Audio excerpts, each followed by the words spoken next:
खरं तर फडणवीस साहेबांना भाडेकट्टू वक्तव्य करायला नको हवे होते. ते त्यांनाच क्षमा मागायला लावणारं आहे असं मला वाटते. त्याच्यामध्ये जनता आपल्या मताची राहते, दुसऱ्याही मताची राहते, परंतु सर्वांना घेऊन चालते ती सरकार. आणि ह्या सरकारमध्ये सीएम साहेब अशा पद्धतीचे बोलून राहिले की अगोदरच महाराष्ट्रावर जर संकट येत असेल तर त्याची जनता सवाल विचारते. तर याचं कुठेतरी गलत नको मानायला हवे, कारण ह्या देशातली जनता जितके सवाल विचारत आहे तितकी ते जागरूकपणे या देशाला सामोर घेऊन जाण्यासाठी तत्पर आहे असं समजावे लागेल. हां, कुणी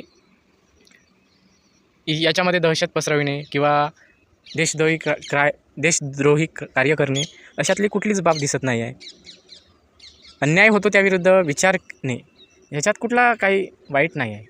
व्यक्ती स्वातंत्र्यानुसार या देशातल्या प्रत्येक जणांना अधिकार आहे की या देशात काय चाललं आहे, की या देशातला पायी पैसा न पैसा कुठं चालला आहे, कोणत्या मार्गाला लावून यांनी कशा पद्धतीने खर्च केला आहे ह्याला विचारणे, ह्यालाच या देशातली खरी लोकशाही म्हणता येईल. आणि त्याच्यावर ही भाड़े टट्टू हजारो झूठ मरने के बाद एक ऐसे पैदा होते हैं असे बोलणे हे फडणवीस सरकारला त्यांची जी पातळी आहे ती दाखवते आणि याच्यामुळे त्यांचीच बदनामी होण्यात वेळ नाही लागणार असं मला वाटते. मिसिंग लिंक हा शब्द उत्क्रांतीच्या इव्होल्युशन संदर्भात वापरला जाणारा शब्द आणि असा जीव किंवा जीवाश्म याचा अर्थ होतो. याचा अर्थ ट्रान्झिशन दर्शवतो.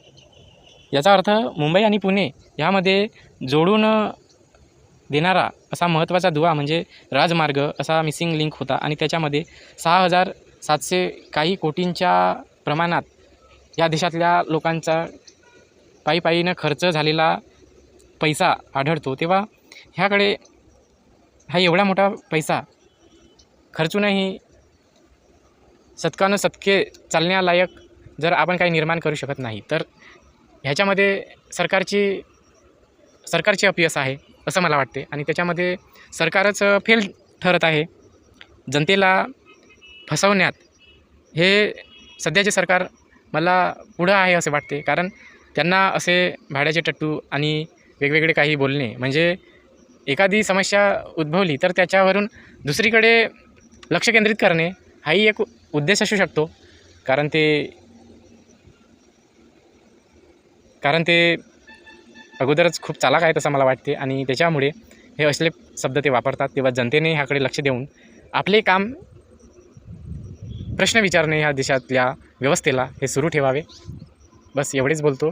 आणि ह्या देशात अत्यंत खालची परिस्थिती आलेली आहे.